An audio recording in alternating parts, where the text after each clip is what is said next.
কখনো ভালোবাসার মানুষকে ভালোবেসে বলি, বেঁধেছি আমারও প্রাণ, আবার নতুন প্রেমের রং গায়ে লাগলে বলি, রাঙিয়ে দিয়ে যাও। ব্যর্থ প্রেমিক হয়ে মনে মনে গেয়ে উঠি, বুঝে মানে না মানা, ভালোবাসার মানুষকে অনেকদিন দেখতে না পেলে মনে হয় মাঝে মাঝে তব দেখা পায়। আর এই সব গানের সৃষ্টিকর্তা একজনই, কবিগুরু রবীন্দ্রনাথ ঠাকুর।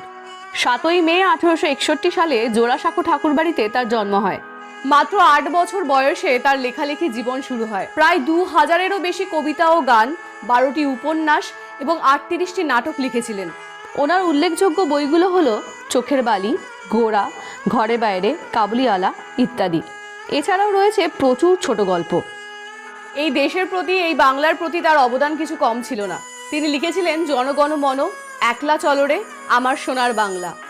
এই বাঙালি সারা বিশ্বের কাছে বাংলা ভাষা এবং সংস্কৃতিকে গর্বিত করেছেন। তাই আজ তার জন্মবার্ষিকীতে তাকে জানাই লহ প্রণাম।